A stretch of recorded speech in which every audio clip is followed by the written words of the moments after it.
Hello, welcome back. This is Tasia of John T. Cat Graphics. I am starting my newest painting. I'm currently doing the pencil sketch for it. This is on Bristol paper, a regular 2HB pencil.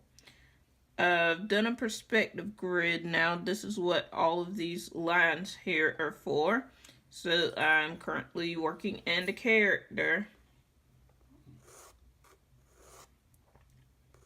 Now, before I did a block in just to remind myself of where the character is supposed to be.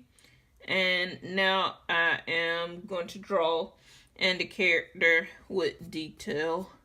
After I finish this pencil, then I'm also going to ink it. And then I'm going to paint over the inking with acrylic wash.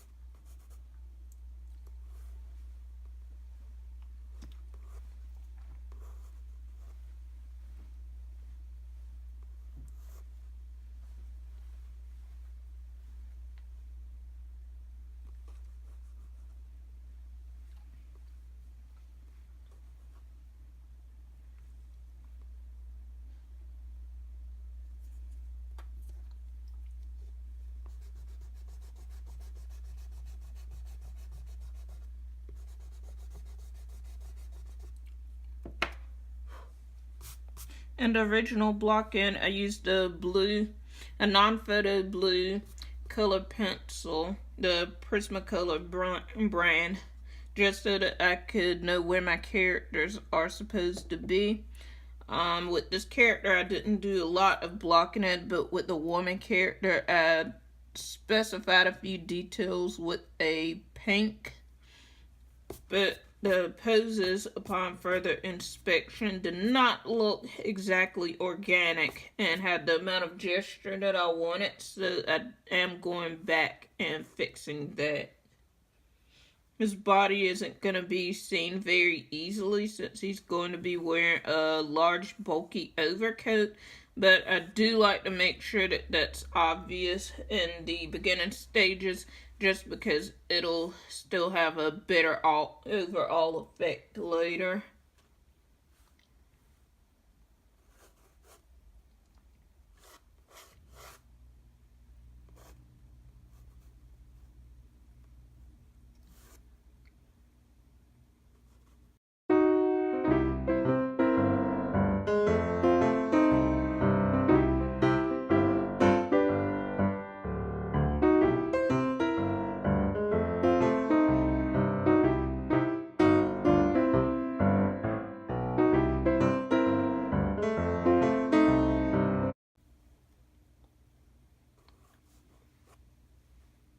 Even though I had to make a major adjustment on the character's arm and torso proportions, I'm still roughly adhering to the original sketch. Yeah, the arm was originally just down taken up here just as a general marker of where the character is. I didn't intend to use so much foreshortening with his body, but it still works out as long as you get a general area of how the character and any props take up the space. That's what's most important. You can always go back and generalize more as you go forward.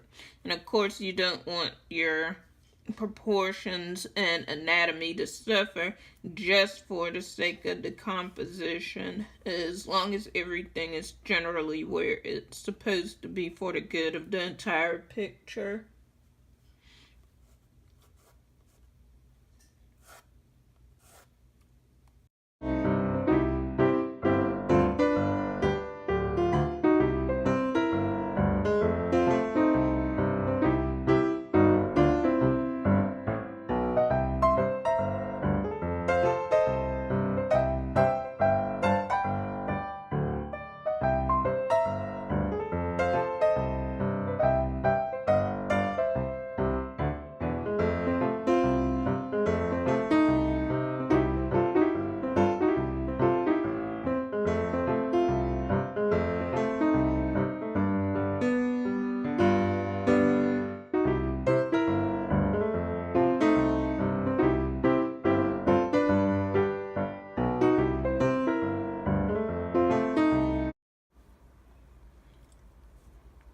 Right now, I'm going to concentrate on the hand gestures. It's a big deal for the pose here.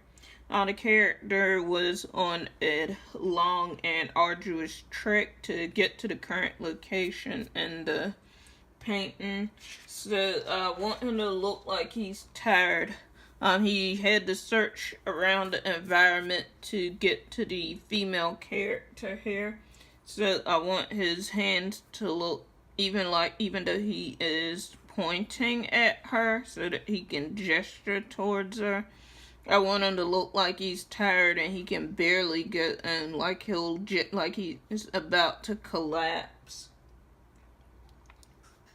It's those little details that further the narrative of your painting. I'm probably gonna go. No, actually, I'm certain that I'm gonna go over to his shoulders and make him look properly slumped over. That neck does need to be foreshortened.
Okay, I'm not going to spend too much more time on that. I need to move along.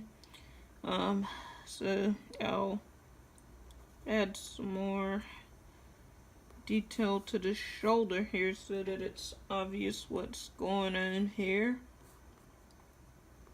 I drew my own references for this using gesture drawings of Tyra making the pose to make sure that it was how I wanted it. I had her act out the scene so that it would look like a natural gesture. So I'm going into this arm. Again, he's going to be wearing a heavy overcoat, but I just want to make sure everything is in a correct and natural proportion before I go into the outerwear.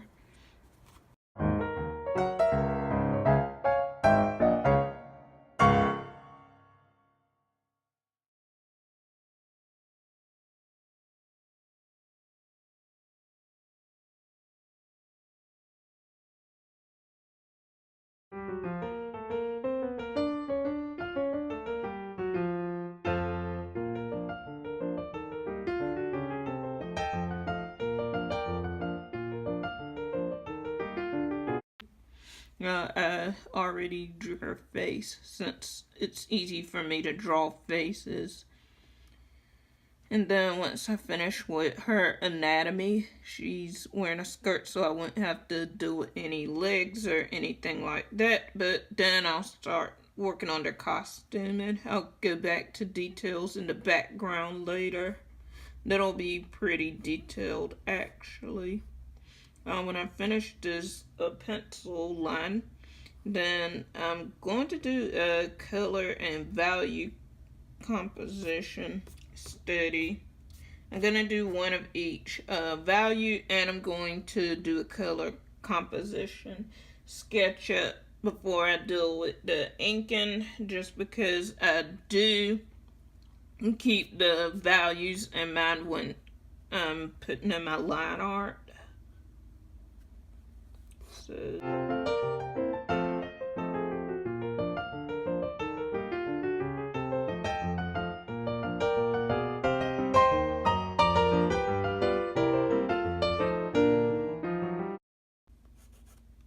just to make the costume adhere more to how his pose is, I'm going to do exactly what I said and make the back of his coat, his lap will come up higher than I thought I was initially gonna do that. To make his shoulders slumped over, I'm gonna make the coat have broader shoulders, just so that I can make sure it looks slumped over. I don't want him to look like he just walked into the place and he's ready to get a book and have a fun time. I'm also gonna, in the later stages of this painting, use some other markers that he's been on a journey. In addition to the coat, I'm going to add some texture. I'm gonna make his hair look scruffy, give him a 5 o'clock shadow or a scruffy beard, have him in some worn out gloves, stuff like that, just to make the character look like he's been through a journey. The female character isn't going to look too worn out according to the inking because she's inside all the time. She's in a pretty austere environment, so I'm not going to go crazy with a lot of accessories or anything to make her look too clean or rich.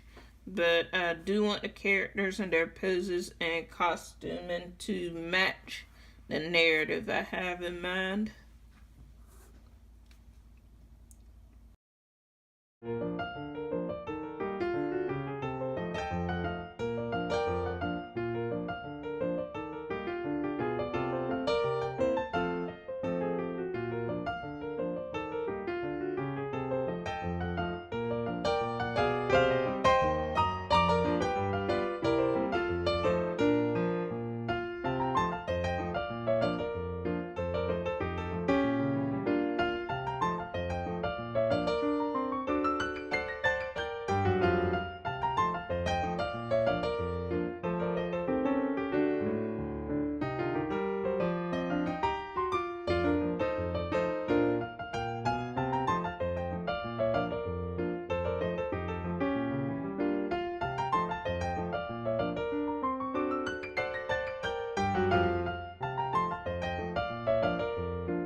I'm keeping the hair very general.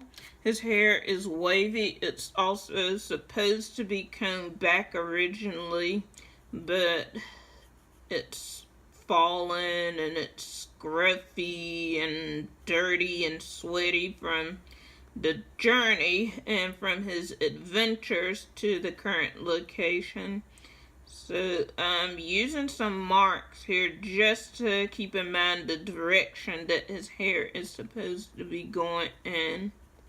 Under the hair that's just frizzy and all over the place, I'm marking where his sideburns are gonna be. I'll ink that and paint that in later in better detail, but that'll do for now.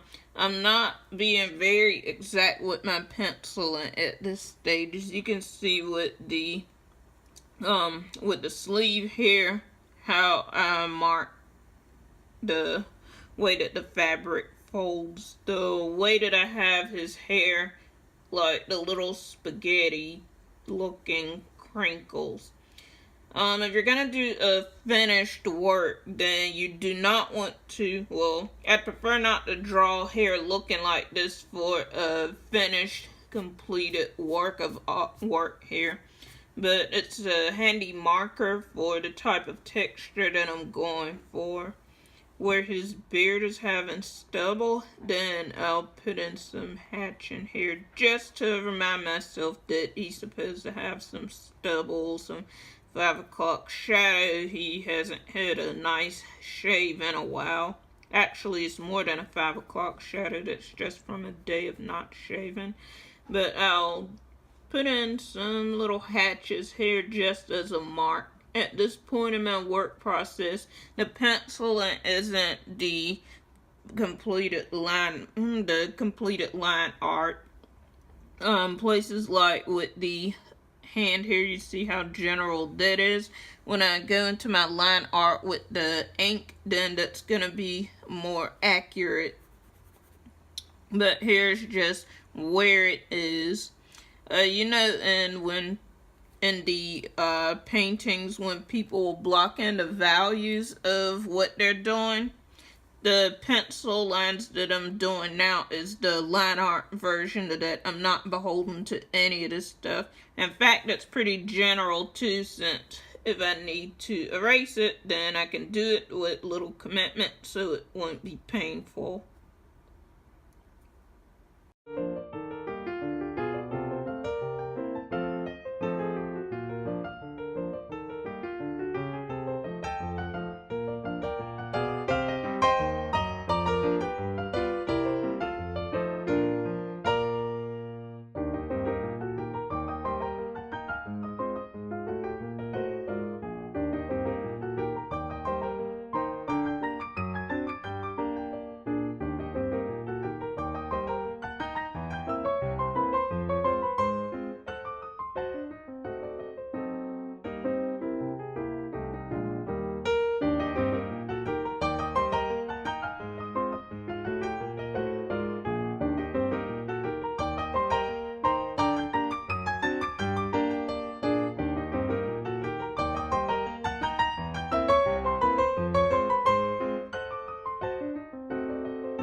Her skirt's just a bunched up cylinder.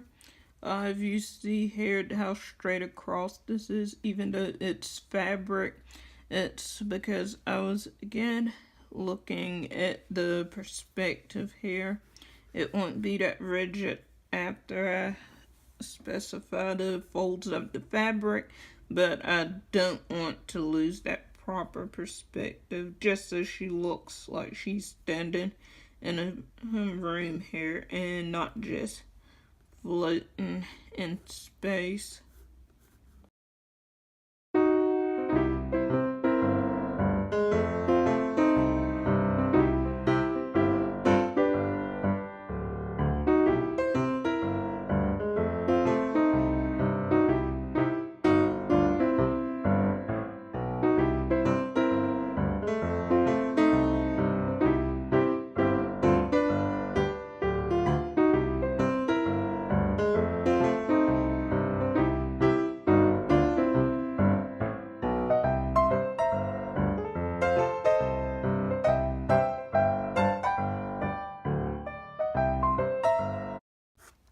This is also a great way to start putting in some of the composition of the fabric here. You don't want to just have lines going anywhere. You still want it to match up properly with the bottom of her skirt, and for there to be visual separations in an aesthetically pleasant manner. I don't want it to look too random. But that's getting into a finicky detail, so I'm gonna move on from that. So I have the gentleman here in his hair, his costume, and his gesture, his pose. I have hers. She's gonna have more details that show how she stands narratively.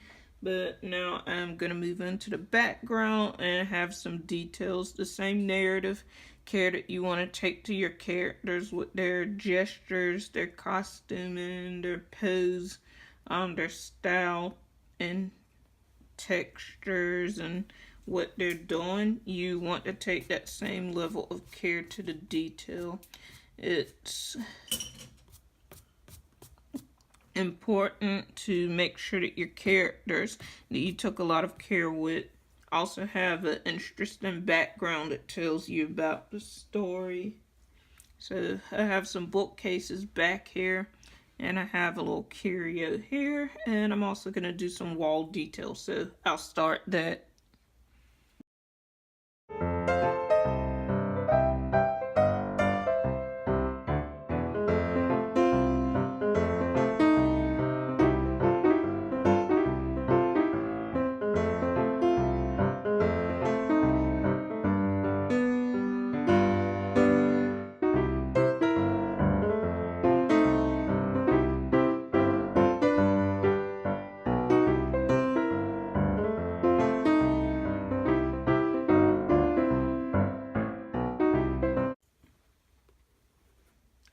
Right now I'm thinking about how this place would operate, just like the cabinets have door handles here. Little simple things like how the character will go about opening these shelves. That's what I'm thinking about now. So each one of these bookshelves is not opening. It's not open like a typical bookshelf. Each one of them is locked behind a glass panel here. So I'm thinking about how the character would interact with the props inside of it. So there's handles, and you would slide it open going upwards. So I'm gonna add where the handles are in the middle. Actually, this here needs to move because it's not in perspective. It's not in the proper middle where it should be.